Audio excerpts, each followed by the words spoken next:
promise. He says, this is the time for the young Kenyan, the young leader. This is the time to have fresh leadership, innovative leadership. This is indeed the era for the young person to step up as a Kenyan and join hands in leading this country forward. Now, this promise brings with it a number of questions, a number of discussions arise from it. Is it viable? Is it a credible promise? And how do we move it from just being political speak to actually becoming a term that came to fruition, a promise that came to pass, and something that Kenyans can speak about? Or will we just be left to run a scorecard on a quarterly system and see how far the president and his deputy have gone? It is a promise they share. And that brings me to the discussion I want to host tonight, to look at the credibility of such a promise, to look at the viability of this promise. And the both of you have worked in areas with young Kenyans. And I'm happy to have you, Lydia. Lydia, you have done a lot of work within your political party. I suspect you'll be speaking from that position also, what you've done for your party or continue to do. Yes. So Lydia McCoy is joining us today to speak as one who has something to say about the promise of the young leader. Dr. Washington Makodingo joins us tonight, and he has worked a lot and analyzed a lot of these discussions about opportunities for young people. At one time, I even called them social bribery acts, you know, where little funds pop up. There's a fund for the youth, there's a fund for women. For me, it was almost like social bribery, because now they're being revamped. But welcome to the program. Thank you. Why does this promise excite you, Lydia? It has brought to us, it has actually brought to our face as young people the opportunities that we can actually stand up and bring ourselves out to actually enjoy and be part of nation building and nation development. We have a very unique opportunity at this particular time in history as Kenyan youth to be able to stand up and actually tell the world that we also have something to offer as we are here. Yeah. Dr. In a moment, Parliament is back in session. Again, that has brought discussions. The faces that will be in Parliament, those are already there. Question is the faces that will be in cabinet and other government positions, but all round there's an expectation in how the arguments will be slanted, how the arguments will be spurred, and at the top of this discussion is the young voices will come forward. What does this portend for you? Thank you, Louis, for having me. I think I was sharing earlier that this will be a difficult conversation for me to have. Yes. Given that it's going to be the first time, I think, ever since TNA and Jubilee was formed that I'm talking positively about Jubilee and you know, and the promises that they have. Politics aside, I think there are opportunities for young people. Yeah, I mean, let's give it to them. Let's give it to Jubilee. They have demonstrated, at least over the campaign period, that they believe in young people. They put young people in charge of the campaigns. And in certain cycles, a lot of people believe that it was the difference in this campaign, because they were more younger, more energetic, more vibrant people in charge of that campaign. And they have gone ahead and nominated a lot of them into Parliament. However, the conversations that have come out of the anticipation of the cabinet are not as encouraging. Mostly because the names that we are hearing being touted are nothing close to youth. Yeah, I mean, there is Mwakwere, Balala, Ngilu, Pogisio, the names that we hear. There is nothing youthful about any of these people. In fact, not even in terms of ideas, there is nothing youthful about it. But unfortunately, it's very likely that nearly half of that cabinet might actually consist of these people. I was hoping that the president will not be beholden to the same forces that held Kibaki and Raila captive over the last 5 years and Kibaki over the last 10 years. And that we will actually have a government that is truly of young people. Yeah, I foresee the same problems coming out of the Public Service Commission in terms of principal secretaries, because I mean, the people that they'll most likely forward their names to the president for will be persons who are aged. This is a history that we've had with this country for a long time. But I'm hopeful that other than the cabinet appointments and other than the executive, the national government, that these opportunities are also available at the county government. I mean, we have 47 counties. We are going to have at least 470 county executive members. The County Government Act is clear that the county executive must reflect both the face of the community and the cultural diversity of the community. Youth consist of nearly 65% of the population as it is. So we are hoping that those county governments, the governors, will appoint a majority of their executive from amongst young people in those counties. Hopefully this can be spread across the country. We know there are challenges in a lot of those counties in terms of human capacity. But I think there is hope. For once, there is hope. There is a fairly young president and his deputy who have demonstrated before that they can work with young people. Young people, they're young, qualified people out there with a lot of capacity. I'll give them the benefit of the doubt. I'll give the president and the deputy benefit of the doubt so far with regard to cabinet. As it is, any names you tout, honestly speaking, they're just rumors. Whether it's the media touting them, whether it is pundits touting them, whether it is analysts touting them. And I don't want to be part of the rumor mill. But I take the caution that there is a fear. And for you, Lydia, to what extent are you pushing what has been acknowledged even by those who were contesting for leadership with you? To what extent are you pushing the advantage you've gained? You've demonstrated that you can run a very successful campaign. But now there's leadership positions to be taken. There's stewardship to be taken. To what extent is Lydia and your other types, are you ready to push and say, we're not going to stop here? We're not going to push and have Wakodingo say, after all that push from the young people, here comes another of the aged group again to enjoy the fruits of your labor. Are you challenging your leadership? Yes, we have challenged our leadership. And this is what I would want to say from the offset. I am totally confident and certain that the Jubilee leadership, top leadership, here being the president and the deputy president, have already demonstrated, even in the formation of their own teams prior to this, that they do believe in leadership that transforms. That is something that they have stood for, and it has been demonstrated even in their own campaigns that these people that they have, so to speak, handpicked, is actually a team that works and has shown results.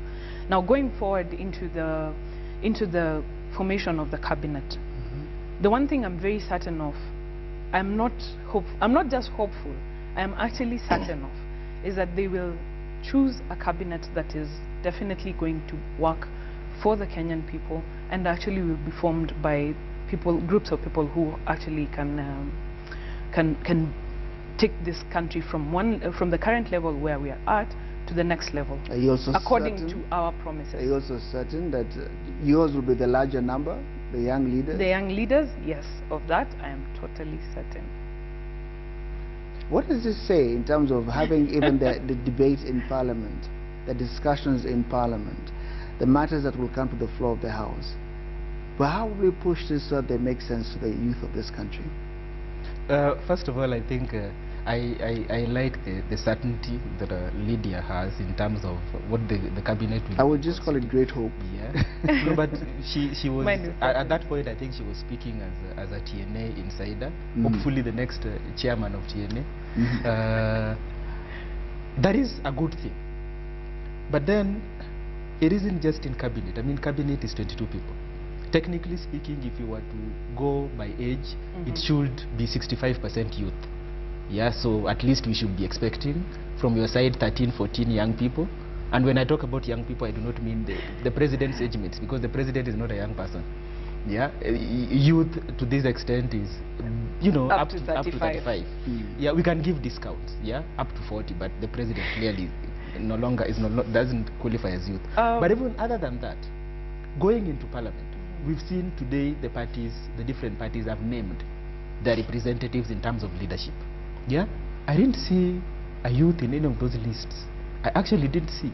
Yeah, the majority There's leaders, no promise of freshness? yeah, the majority leaders, the minority leaders, both from TNA, Jubilee and CORD. There wasn't a young person, not even one.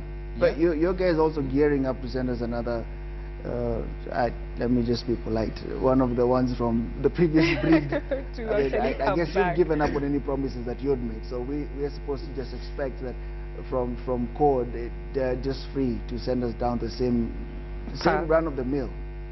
At the risk of being labeled disloyal to the coalition, our party hasn't previously demonstrated. The party and the coalition hasn't demonstrated strength, yeah, and belief in young people as we thought it should have. Right. Because we still have, you know, a carryover from the previous regimes in terms of the usual faces. Yeah, there are a few transitional faces you see, like the Ababus, the Millis, yeah, a younger breed of people coming in. But we seem to have been stuck somewhere in a broken record system where a lot of the older generation are still calling shots. But this is across board. I was hoping that today, for example, that Jubilee would have chosen a young person to be the House Majority Leader, yeah, the Senate Majority Leader, for example, and the House Majority Leader. They didn't. By the way, not the House Majority Leader or their deputy, the House Minority Leader or their deputy, and neither the same in Parliament. None of them is below 35. Do you know why? No, let me say Do you know why, Lydia? Off the cuff, we are not just looking for youth.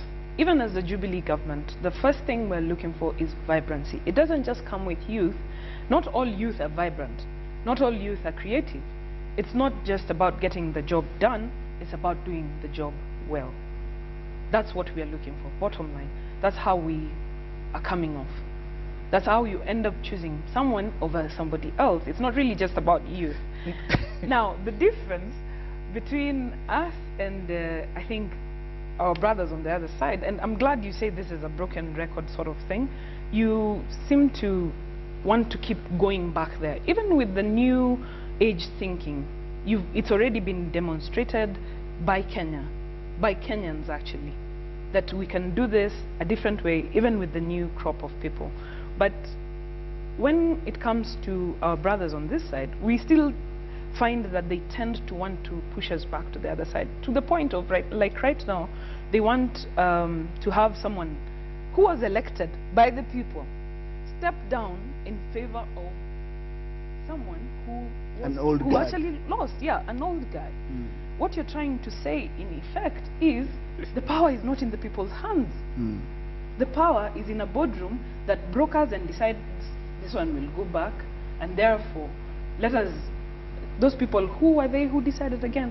No, this is what we have decided, and we are the ones with the power in the boardroom. That's not it. Kenya has changed. We are no longer there.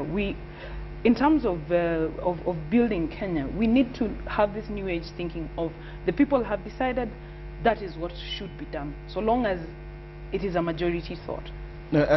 I think Lydia is trying to mix up things. One, she says on one hand, yeah, and earlier asserted even, that young people, the vibrant young people, were hugely responsible for Jubilee's win in this election.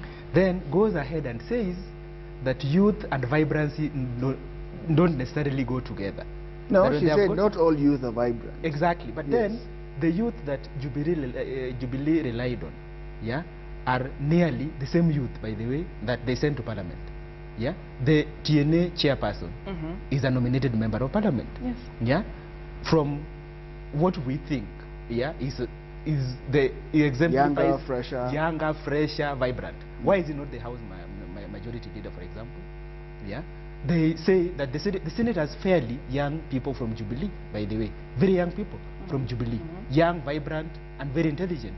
Yeah, Wakina Murkomen, for example. Why is he not the Senate Majority Leader? Why is it that when we reach a certain level, we start setting different standards for youth, vibrancy, and new ideas? Why is it that we will get young people to carry Jubilee to the positions, the apex of leadership, And then when we get there, we suddenly look for other parameters and other avenues and other ways of measuring vibrancy. No. Yeah, but on the code thing, yeah, I agree with that. Yeah, I think constituents decided. They decided that they wanted so and so, who presented themselves amongst many candidates, presented themselves to the electorate, and the electorate decided that this is the person we want to represent us in parliament for the next 5 years. I think it is morally wrong to go back to that to boardroom. ask that. It doesn't matter even whether there's nothing like he's volunteering. Nobody volunteers to get out of parliament. Yeah. To ask that person to step down so that you can get someone who contested a different position and lost. Okay, the losing part is there. And lost. And did not win. I can emphasize that part. That I can do. And lost. Yeah, who contested a different position and did not win. And lost miserably. No, you can't say miserably. 5.3 million people voted for court, so you can't possibly say miserably. No, that is one position. But my question is... But on that note, I disagree with CORD and the CORD leadership on that basis, and that to me is not something that I'm going to justify. But Jubilee is suffering the same problems. I mean, the TNA chairperson has been on media, has gone to court to stop people who have already been nominated to parliament from going to those positions. Hold on. Hold the thought. Wesley Korir failed in his bid to defend his Boston Marathon position. He finished 5th behind the winner. But Rita Jepto clinched the women's title, her second in Boston after winning in 2006. So we'll keep you abreast of that story as we continue. So back to what we were discussing in studio, as we keep tabs on that. Washington, you had a bit of contestation about the extent to which Lydia and other young people will enjoy the push they've given this Jubilee coalition to where they've reached. Yes, and I mean, so far, not very many appointments have been made by Jubilee, so we will be hesitant in terms of judging them. But as I was mentioning earlier, certain very fundamental appointments have been made, in terms of the representation in both houses, and we know in a different system of government like the one we have, Parliament is going to play a key role in terms of the legislative agenda and moving the country forward, and they didn't see it fit to include young people in those positions. Lydia claims that when it comes to Parliament, the young people that are there are not vibrant enough. Where does your push end? It's not so much an issue of I just raised the vibrancy issue, that the people who we have chosen are definitely going to be vibrant. But the one thing I would like to remind my brother here is for some of these positions, someone actually has to first of all put themselves out, sort of like an application to actually hold these positions. You remember even when we were electing the speakers to the various houses, they actually had to put in their papers and say, I'm standing for this particular position. So that they can actually be, there's a debate in between the colleagues and they decide this is the person we want to go for. It's sort of like a job interview. Do you when share the you're criteria? actually holding Is it the shared? job. Sorry? Is the criteria shared for those who then qualify for these positions amongst yourselves? Yes, it is. Yes, but Louis, that brings a fundamental question. Why is it, and we've seen this across the country, that when some of these positions are advertised, other than the ones that are outrightly discriminatory in terms of saying 15 years experience, I mean, you don't exactly expect a young person to have 15 years of experience in something. Something that I would strongly advocate for abolishing, by the way. But other than that, why is it that when opportunities present themselves for leadership, young people do not move forward to actually claim those positions?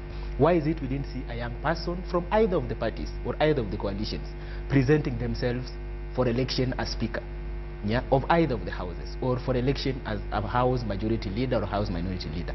What is it in this club of parliamentarians that bars young people from seeking those opportunities? And those might actually be structural problems that we need to address. Have you picked up any answers from your side, for example? No, I mean, when it comes to lobbying for these positions, in terms of how you get them, because the caucus will eventually elect you, people look at young people like, the ones escorting the rest of us, to positions of leadership, So Lydia will, for example, find it far much more easier to vote for Kithure Kindiki to be the Senate Majority Leader than to vote for Naisula Lesuda, for example, yeah, who is a young person and who was nominated to that position because she's a young person and she represents the interest of women. Now, first of all, I'm not speaking for the ones in the House and the reasons why they did not put themselves out there.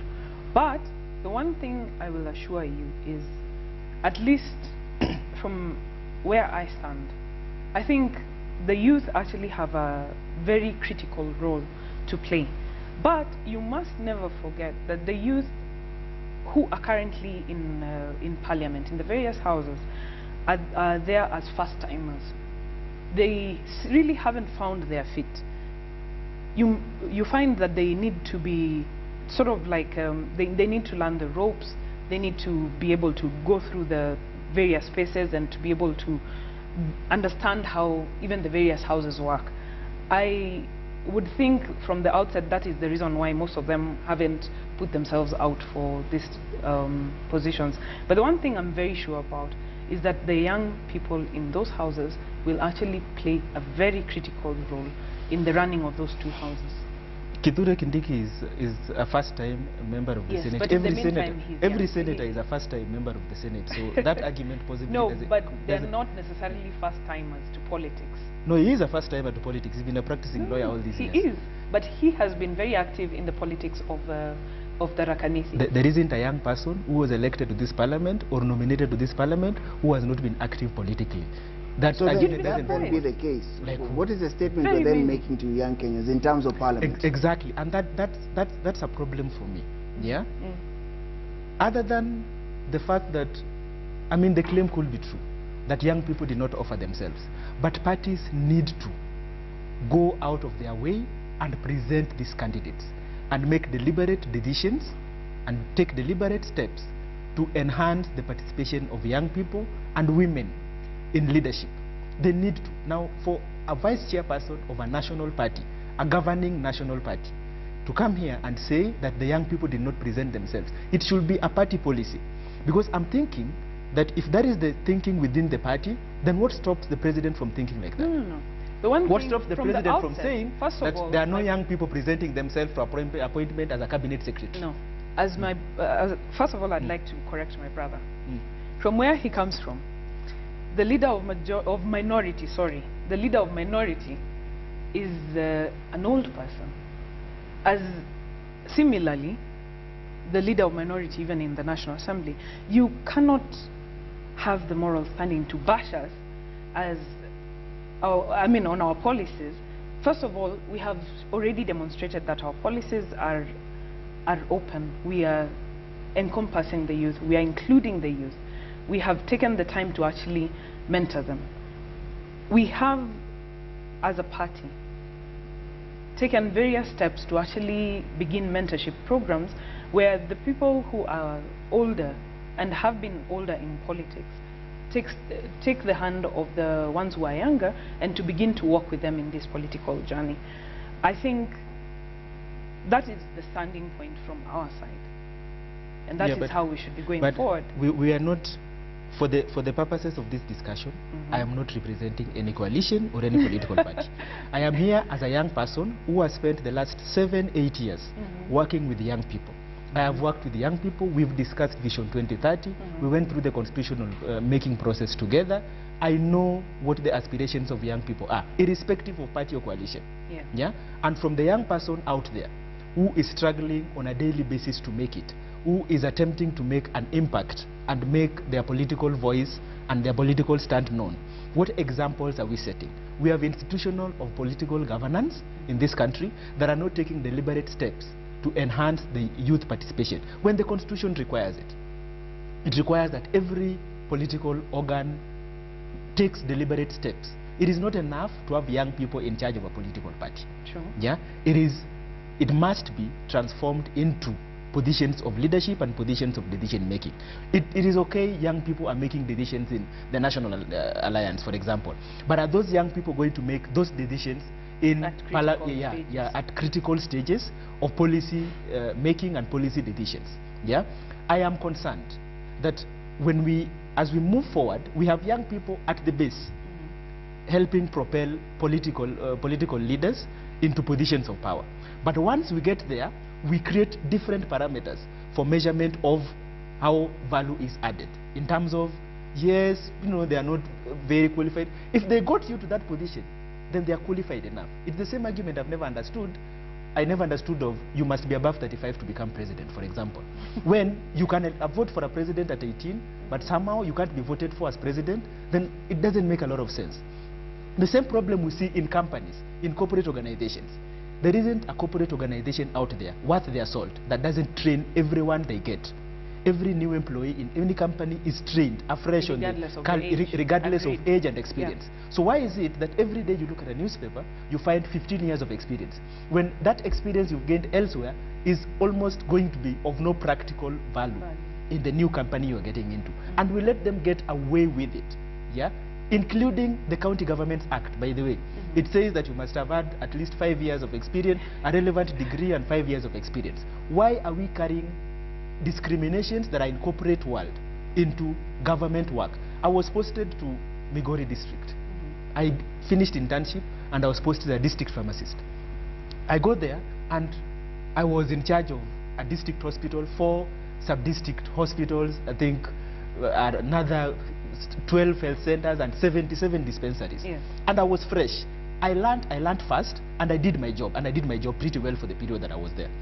It doesn't take 20, 30 years of, in fact, making mistakes, because that is really what experience is, for you to actually be able to achieve. What's your response, Lydia? I think that so far we have a very open and engaging opportunity. As this current government unfolds, I think we will continue to see that we have, you know, we can't keep beating our chests and saying that we're going to do. This is an opportunity, yes, for young people to step up, and we continually show them that we have something to offer. Okay. Yeah. Well, definitely for me, I would have wanted to have this discussion. Unfortunately, I've got to stop the show now because of what is happening in Boston. We want to catch up with that feed, but we will have this conversation. We must continue. I guess when we have it again, we might even have now from the rumor mill, we'll now have actuality. Yes, we'll have that names. Is true. We can put you to task on those names, and we can see how badly off your guys have fallen off the cliff.